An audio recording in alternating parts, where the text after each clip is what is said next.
لوگ اللہ پر ایمان لائیں، کہیں کہ ہمارا رب اللہ ہے، پھر اس پر جم جائیں، ان پر فرشتوں کا نزول ہوتا ہے، نہ کوئی غم کرو نہ خوف، خوشیاں مناؤ جنت کی جس کا تم سے وعدہ کیا گیا تھا۔ اللہ کی ربوبیت پر اطمینان جب انسان کو ہو جاتا، میرا رب اللہ ہے، ربی اللہ، انسان کے لیے نہ کوئی کھٹکا، نہ کوئی خطرہ، نہ کوئی خوف، نہ کوئی حزن۔ جو کچھ ہو رہا ہے کس کے اذن سے ہو رہا ہے؟ اللہ کے اذن سے۔ اللہ کے اذن کے بغیر پتا تک نہیں ہلتا۔ یہ کوئی اندھا بہرا مادہ نہیں ہے جس سے مجھے کوئی خوف ہو۔ اندھا بھینسا چلا رہا ہو اس سے تو ڈرنے کا ہر انسان کو ڈرنا چاہیے، نہ معلوم کس کو ٹکر مار دے، لیکن نہیں، اس کائنات کو چلانے والا ایک سمیع و بصیر خدا ہے۔ وہ جو میرا دوست ہے، میرا ولی ہے، اللہ ولی الذین آمنوا یخرجہم من الظلمات الی النور، اللہ اہل ایمان کا ولی ہے، ساتھی ہے، پشت پناہ ہے، مددگار ہے، حمایتی ہے۔ بتائیے جسے یقین ہو جائے کہ اللہ میرا مددگار، اللہ میرا محافظ، اللہ میرا پشت پناہ، اللہ میرا حمایتی، اس کے لیے کوئی خوف ہوگا؟ اس سے کوئی ڈر ہوگا؟ میں مثال دیا کرتا ہوں ایک بہت سادہ، پنجاب کے دیہات کی۔ کوئی بڑا چودھری ہے اور کوئی غریب کسان ہے۔ اس غریب کسان کے جانوروں کو ہر وقت اندیشہ ہوگا چوری کا، کوئی میری بھینس کھول کر نہ لے جائے، کوئی میرا بیل کھول کر نہ لے جائے۔ لیکن جس کے بارے میں یہ سب کو معلوم ہو کہ وہ جو بڑا چودھری ہے وہ اس کا دوست ہے، اس کی بچیا کو کوئی خوف ہوگا؟ اس کی بھینس پر کوئی ہاتھ ڈالے گا؟ اسے کوئی اندیشہ ہوگا؟ نہیں۔ کیوں؟ کہ وہ بڑا چودھری، بڑا اس کا یہاں کا سردار، جاگیردار، سب کو معلوم ہے وہ میرا دوست ہے، کوئی میرے خلاف اقدام نہیں کر سکتا۔ اس دنیا میں یہ چھوٹی سی بات اگر آپ کے دلی اطمینان اور سکون کا باعث بن سکتی ہے تو ذرا تصور کیجئے۔ میں لفظ تصور استعمال کروں گا صرف اس لیے کہ اس کا ہم جس کو کہتے ہیں ادراک اور شعور کر نہیں سکتے، اگر کے ساتھ کر سکتے۔ اگر یقین ہو کہ اللہ میرا مددگار اور یقین ہو کہ اللہ ہر آن میرے ساتھ ہے، پھر کوئی خوف؟ کس کا خوف؟ کوئی شے اللہ سے بالاتر ہے؟ کوئی قوت اس سے زیادہ طاقتور ہے؟ کوئی اس کے ارادے کو بدلنے والا ہے؟ کوئی اس کی مشیت کے آڑے آنے والا ہے؟ یہی بات ہے جو حضور نے فرمائی۔ یہ ایمان کا حاصل ہے لب لباب،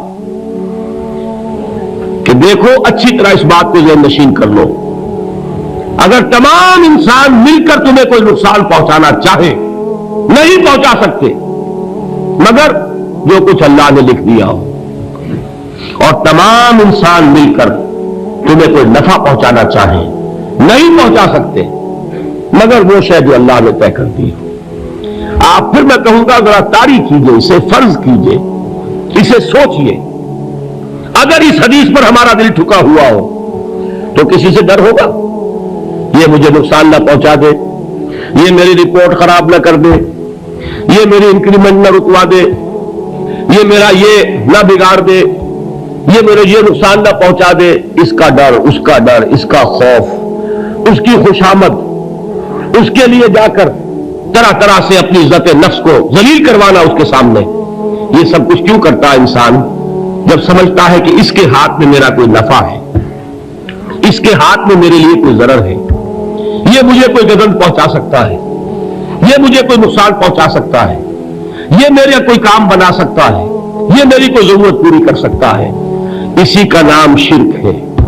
جہاں آپ نے یہ سمجھا کہ غیر اللہ کے اندر کوئی طاقت موجود ہے، وہی شرک ہے۔ بتوں سے تجھ کو امید ہے، خدا سے نو امیدی، مجھے بتا تو صحیح اور کافری کیا ہے؟ شرک تو یہ ہے۔ جس پر بھی تمہیں یہ خیال ہے، کلمہ ہے یہ کلمہ سوم، لا حول ولا قوت الا باللہ، ذرا اس پر دل کو کبھی اگر آپ تصور کریں، پھر فرض کریں، دل ٹھک جائے اس پر، کوئی طاقت نہیں۔ یہی بات تھی جو شیخ عبد القادر جیلانی رحمۃ اللہ علیہ نے اپنی وصیت میں اپنے بچے سے کہی. 11ویں دینے والے ہیں، لیکن حضرت شیخ عبد القادر جیلانی کی وصیت اور تعلیمات کو کتنے لوگ بھی جانتے ہو؟ یہ جن مقامات تک پہنچے ہیں وہ کس چیز کی بدولت پہنچے؟ انہوں نے جو پیغام دیا وہ کیا تھا؟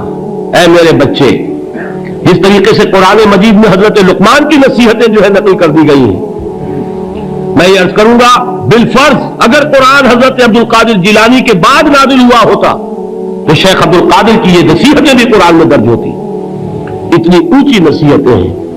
اے میرے بچے، اس حقیقت کو ذہن نشین کر لے، لا فاعل فی الحقیقت ولا مؤثر الا اللہ. اس کائنات میں نہ کوئی فاعل حقیقی ہے نہ مؤثر حقیقی ہے سوائے اللہ کے. کسی شے میں کوئی تاثیر نہیں اگر اللہ نہ چاہے. آگ جلا نہیں سکتی اگر اللہ نہ چاہے. پانی ڈبو نہیں سکتا اگر اللہ نہ چاہے. زہر ہلاک نہیں کر سکتا اگر اللہ نہ چاہے. کوئی چیز فائدہ نہیں پہنچا سکتی اگر اللہ نہ چاہے. تو در در پہ کیوں سر جھکاتے ہو؟ در در پر کیوں جبیں سائی کرتے ہو؟ سب کے سامنے کیوں ہاتھ پھیلاتے ہو؟ ایک اللہ سے مانگو، ایک اللہ کے سامنے زمین پر اپنی جبین رکھو. لا فاعل فی الحقیقت ولا مؤثر الا اللہ. نظر آتا ہے ہمیں کہ پانی پیاس بجھا دیتا ہے. پیاس بجھانے کی صلاحیت پانی میں نہیں ہے، اللہ کے اذن سے. کھانا بھوک مٹا دیتا ہے. بھوک مٹانے کی صلاحیت کھانے میں نہیں ہے، اذن رب میں ہے. دیکھیے یہی یقین تھا. حضرت موسیٰ علیہ السلام کا واقعہ یاد کیجئے. سامنے سمندر آ گیا ہے، قوم دیکھتی ہے پیچھے کہ گرد و غبار کا طوفان ہے. معلوم ہوا کہ فرعون اپنے لشکر سمیت آ گیا ہے. لشکر جب چلتا تھا تیز رفتاری کے ساتھ تو گرد و غبار کا جو طوفان اٹھتا تھا اس کا تصور کیجیے. اور لمحہ بلمحہ وہ قریب آ رہا ہے. پوری قوم نے کیا کہا؟ اے موسیٰ انا لمدرکون، اے موسیٰ ہم کو پکڑے گئے. قرآن مجید میں تو یہاں وہ باتیں نہیں لکھی ہے، لیکن تورات میں یہ درج ہے کہ بنی اسرائیل جھگڑنے لگے، دست و گریبان ہو گئے موسیٰ کے ساتھ. موسیٰ ہمیں یہاں مروایا لا کر، اس سے تو ہم ہی بہتر تھے. وہاں کھانے کو ملتا تھا، زندگی تو تھی، بیگار ہم کر رہے تھے، موت تو نہیں تھی. اب جو کچھ ہوگا اس کا تصور کرو، جس طریقے سے ہمارے ٹکڑے اڑائے جائیں گے. تو لڑ رہے ہیں حضرت موسیٰ علیہ السلام سے. یہ تورات کی تفصیل ہے. قرآن میں صرف اتنا آیا ہے، پریشان ہو کر انہوں نے کہا انا لمدرکون، موسیٰ ہم تو پکڑے گئے. اس وقت موسیٰ کا جواب کیا ہے؟ کلا ان معی ربی سیہدین. نہیں، میرے ساتھ میرا رب ہے، وہ راستہ دے گا. بتائیے کہاں راستہ نظر آ رہا ہے؟ یہ ہے ایمان بالغیب. راستہ نظر نہ آئے تب اللہ پر یقین ایمان ہے. جیب میں پیسے ہو تب دل کو اطمینان ہے، تو ایمان کس پر ہوا؟ پیسے پر، اللہ پر نہیں. جب وسائل و ذرائع نہ ہو اور پھر یقین ہو کہ اللہ مسبب الاسباب ہے، وہ اسباب کا پابند نہیں ہے، وہ اسباب کا محتاج نہیں ہے، اسباب اس کے محتاج ہے. اگر یہ یقین ہے تو اللہ پر ایمان ہے. یہ نہیں ہے تو تمہارا ایمان اسباب پر ہے، وسائل پر ہے، ذرائع پر ہے، مادیات پر ہے، اللہ پر نہیں. اس وقت کہاں راستہ تھا؟ یہ راستہ تھا سمندر ہے اور ادھر سے لشکر آ گیا ہے. کلا ان معی ربی سیہدین. اب دیکھیے ایمان کہہ دینا آسان ہے، ہوا معکم اینما کنتم، جہاں کہیں بھی تم ہوتے ہو اللہ تمہارے ساتھ ہوتا ہے. لیکن اس کا یقین قائم ہو جائے تو زمین و آسمان کا فرق واقع ہو جائے. یہی بات ہوئی حضور کے ساتھ. غار ہے، چھپے ہوئے ہیں محمد رسول اللہ اور آپ کے وہ یار غار ابو بکر صدیق رضی اللہ تعالی عنہ. اقبال نے حضرت ابو بکر کی شان میں چند اشعار کہیں صرف، لیکن واقعہ یہ ہے کہ بھاری بھاری نظموں پر اور قصیدوں پر بھاری ہے. طویل ترین نظمیں اور قصیدے ہوں ان پر بھاری ہے. ہمتیں ابو بکر کی ہمت جو ہے کشت ملت را چو ابر، جیسے بارش سے کھیتی اپجتی ہے، ابو بکر کی ہمت اور عزیمت اس امت کو اسی طرح سینچنے والی ہے۔ ثانیے اسلام و غار و بدر و قبر، وہ دوسرے تھے اسلام میں، دوسرے پہلے کون تھے؟ انا اول المومنین، حضور فرماتے ہیں سب سے پہلا ایمان لانے والا میں، دوسرے ابو بکر۔ ویسے ہمارے ہاں یہ چلتا ہے اختلاف، حضرت علی پہلے ہے کہ حضرت ابو بکر پہلے ہے، لیکن اس میں بڑی خوبصورت تطبیق قائم کی ہے علماء نے، اور بہت صحیح ہے۔ چار کے بارے میں فیصلہ ہی مت کرو کہ کون پہلے ہے، ان کی ایک عجیب تقسیم کر دی ہے۔ آزاد مردوں میں، بالغ مردوں میں سب سے پہلے ابو بکر، بچوں میں سب سے پہلے علی، خواتین میں سب سے پہلے خدیجہ، اور غلاموں میں سب سے پہلے زید بن حارثہ۔ بڑی پیاری تقسیم ہے، یہ چاروں ہی پہلے ہیں، ہر ایک کے لیے اولیت ہے۔ اور واقعہ یہ ہے کہ اگر زمانی اعتبار سے تعین ہوگا تو پہلے خدیجۃ الکبریٰ آئیں گی رضی اللہ تعالی عنہ، کسی اور سے بات کرنے کی نوبت بعد میں آ سکتی ہے، پہلے تو اہلیہ محترمہ سے بات ہوئی، آتے ہی پہلی وحی ہوئی ہے، ابھی تبلیغ کا حکم نہیں تھا، کس کو بتایا واقعہ؟ ابھی اپنی نبوت کی تبلیغ کا تو حکم ہی نہیں آیا، واقعہ کس کا ہے؟ وہ خدیجہ کا ہے۔ جب کہا ہے کہ خشیت علی نفسی، مجھے اپنی جان کا اندیشہ ہے، تو کیا جواب دیا خدیجہ نے رضی اللہ تعالی عنہا؟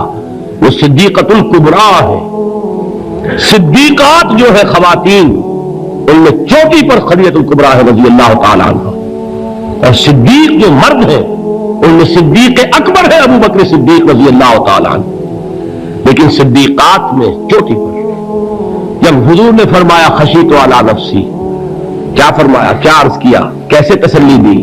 نہیں، اللہ آپ کو ضائع نہیں کرے گا، آپ غریبوں کے ہمدرد ہیں، آپ مساکین کے تکالیف رفع کرنے والے ہیں، آپ بیواؤں کی سرپرستی کرتے ہیں، آپ مسافروں کی خدمت کرتے ہیں، اللہ آپ کو ضائع نہیں کرے گا۔ یہ یقین ہے اس خاتون کے اندر۔ خیر وہ ایک علیحدہ بات ہو جائے گی۔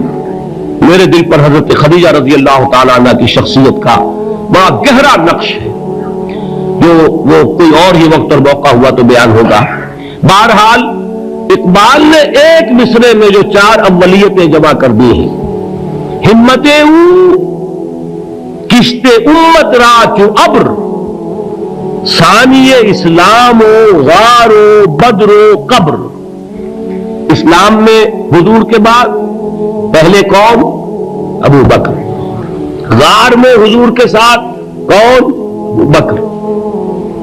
بدر کی رات اللہ کا رسول سر بسجود، وہ گھاس پھوس کی جو جھوپڑی بنائی گئی تھی، اور وہاں تلوار ننگی لے کر پہرا دینے والا کون؟ ابو بکر۔ اور اس حجرہ عائشہ میں محمد کے بعد سب سے پہلے دفن ہونے والا کون؟ ابو بکر رضی اللہ تعالی عنہ صلی اللہ علیہ وسلم۔ وہ جو معاملہ میں سنا رہا تھا غار ثور کا، حضرت ابو بکر بھی حضور کے خیال سے لرز گئے ہیں۔ آپ کو یاد ہوگا کہ جا کر پہلے تمام جتنے سوراخ تھے انہیں بند کیا ہے، ایک سوراخ رہ گیا تھا جس کو بند کرنے کے لیے کوئی کپڑا نہیں تھا، وہاں اپنی ایڑی رکھی ہے، تب کہا ہے حضور سے تشریف لائیے، اور اپنے زانو پر حضور کو لٹایا ہے، اور وہاں کسی موجی جانور نے کاٹا ہے، حضور کی آنکھ لگ گئی تھی، اس وقت اس بل کے اندر جو بھی بچھو ہے کیا ہے واللہ عالم، اس نے کاٹا ہے، اس کی تکلیف کی وجہ سے ابو بکر کی آنکھوں سے آنسو ٹپک گئے، حضور کے چہرے مبارک پر پڑے ہیں کہ حضور جاگے ہیں، معاملہ کیا ہے؟ ایڑی نہیں ہٹائی وہاں سے، مبادا وہ جانور وہاں سے نکل کر محمد الرسول اللہ کو کوئی گدن پہنچا دے، ابو بکر کی ایڑی ہے، جس طرح چاہے کھا لے، ختم کر دے، جان نکل جائے تب کوئی آنچ آئے محمد پر تو آئے، لیکن جیتے جی نہیں۔ وہ ہے ابو بکر۔ حضور کے خیال سے اس وقت حضور نے پھر اپنا لعاب دہن لگایا ہے، اور اس سے پھر آپ کی تکلیف ختم ہوئی۔ جیسے خیبر میں حضرت علی کی آنکھ دکھ رہی تھی، اس کو جو شفا حاصل ہوئی ہے وہ بھی حضور کے لعاب دہن سے ہوئی۔ تو بہرحال اس وقت انہوں نے کہا ہے کہ اے نبی یا رسول اللہ اگر اس وقت ان میں سے کسی نے غیر ارادی طور پر بھی اپنے قدموں کی طرف جھانک لیا تو پکڑے جائیں گے. کیا جواب تھا اللہ کے رسول کا؟ لا تحزن ان اللہ معنا. اللہ ہمارے ساتھ ہے، کیوں گھبراتے ہو ابو بکر؟ یہ ہے ایمان باللہ. میرا مالک اللہ، میرا رازق اللہ، میرا محافظ اللہ، میرا مددگار اللہ، میرا پشت پناہ اللہ، میرا دوست اللہ. یہ دوستی ہے اللہ کی جو لب لباب ہے، حاصل ہے ایمان کا. اسی کا نام ولایت ہے. اولیاء اللہ کے سروں پر سین نہیں ہوتے. جس کے دل میں ایمان راسخ ہو چکا ہو وہی اللہ کا ولی ہے. جسے اللہ پر یقین ہو چکا ہے وہی اللہ کا ولی ہے. جسے یقین ہے اللہ میرے ساتھ ہے، میرا مددگار، میرا پشت پناہ، میرا ساتھی، میرا دوست، میرا محبوب، میرا محب. اللہ اہل ایمان سے محبت کرتا ہے. واللہ یحب الصادقین. ان اللہ یحب الذین یقاتلون فی سبیلہ صفا کانہم بنیان مرصوص. اللہ محبت کرنے والا، اہل ایمان محبوب، اور اہل ایمان محبت کرنے والے اللہ محبوب. والذین آمنوا اشد حبا للہ. آپ تصور کیجئے جسے یہ رشتہ ایمان یا رشتہ ولایت حاصل ہو جائے، الا ان اولیاء اللہ لا خوف علیہم ولا هم یحزنون.